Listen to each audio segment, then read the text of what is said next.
Hello, everyone, and welcome to CE Institute. My name is Selena Belisle, and I am the founder and one of the instructors where we usually teach paid CE certificate training. But today I'm going to really quickly tell you about what informed consent is, because this is required when you're providing any form of medical care or treatment to your clients. You really should have a signed informed consent that reviews all the necessary information so that the client can make an informed decision to agree to the treatment and get started. So I'm going to go to the American Cancer Society website, which is cancer.org. We contribute 10% of all of our oncology training proceeds to the American Cancer Society because we've used their website. It's a wonderful free resource, publicly available. And if you want to learn more about informed consent, you can just come to this website page yourself at the cancer.org site. And in addition to this, they have a lot of other great information that is valuable for people, especially if you're working with cancer. Now, informed consent isn't just for cancer patients. It should be for all of your clients who are seeking your services, especially if the goal is for some type of medical benefit. Now, the American Cancer Society defines informed consent as a process of communication between you and your healthcare provider that often leads to an agreement or permission for care, treatment, or services. Every patient has the right to get information and ask questions before procedures and treatments. So let me tell you what the information should be discussed to achieve informed consent with the client. First of all, there should be a diagnosis of what you're working on. Maybe it's lymphedema, maybe they have breast cancer, and you're doing some type of service to help with their medical condition. It's defined. The next thing you're going to want to have in writing for your informed consent is the type of procedure or treatment you're providing, whether it's myofascial release for scar tissue release, or maybe you're doing lymphatic drainage to relieve swelling, or whatever your service is, that should be also defined.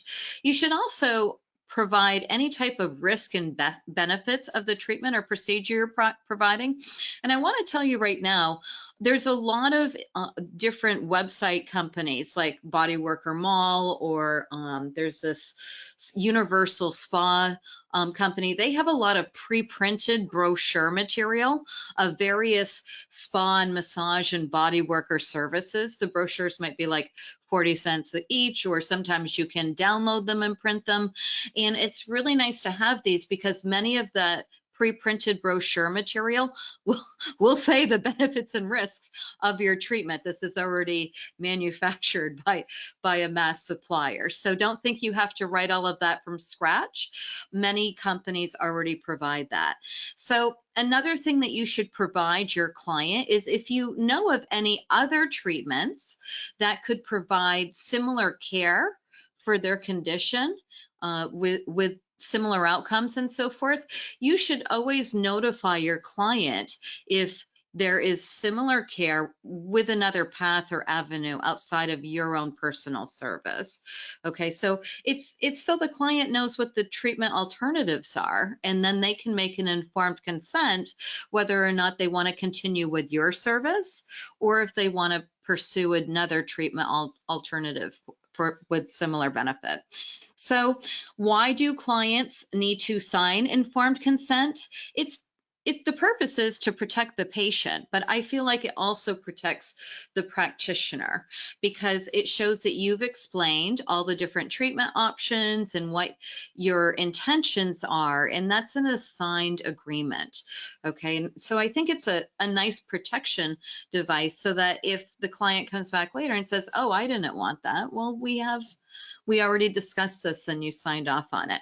Now, the client can rescind their informed consent or their consent to treatment at any time. Even they walk into your office and they're like, you know what? I don't feel good today. I'm just going to go home. I'm canceling my appointment. You might have a no-show fee or a cancellation fee if they just don't show up or whatever.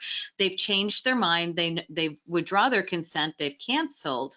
Doesn't mean they don't still have to pay. They're not going to receive their service, but it's anyone's right to change their mind, even in the middle of treatment. So, no one has to continue with service if they do not want to. It's a basic human right. Now, one thing that's important to know with informed consent is they no client can say, oh, you decide. That's kind of a really sloppy way of practicing, because you wouldn't want them to come back later and say, oh, I didn't know I could do this for half price with a machine or whatever, the other treatment alternatives might be to whatever you're providing. So you never want that regrettable moment where a client in the future can say, oh, I didn't mean to agree to that, and it wasn't explained to me, because that might be a legal liability for you. So it's really important to have informed consent. Informed consent is one of the things that you could have, in my opinion, to protect you as a practitioner. And the informed consent also gives the client the choice to, again, to pursue another alternative of care if you're able to provide them alternatives. So again, it protects you because you provided the care after you discussed all the treatments that you knew were available, and they decided on your treatment. One thing I want to talk to you about with informed consent, this cannot be achieved when the client is taking opioids. So let's say that you are working with someone who has had a knee replacement or hip replacement, and they are taking prescribed opioids for pain relief. If you know that you're going to work on a client while taking opioids, you certainly want to achieve informed consent to the treatment prior to them taking the opioids, and now you're doing the treatment and they signed off on it when they didn't have mental fitness. Okay, when somebody's under the influence of opioids or any type of illegal drug, or maybe they've been drinking or what have you, it's not possible for them to provide you informed consent. And they could even come back later and say, you know what, I was under the influence and unable to provide consent, and I want my money back. Also, another reason why opioid treatment is avoided by some practitioners not working on people who are taking opioids or under the influence is, they might not feel the work, or if they're injured, they might not remember where they achieved the injury, and they could blame it on your treatment because they weren't mentally fit and they didn't really understand what was going on, because they were under the influence during your care. So that's a business decision that therapists and practitioners need to make on their own, whether or not they want to work on people who are taking prescription opioids, and if they want to work with people who are under the influence outside of prescribed care.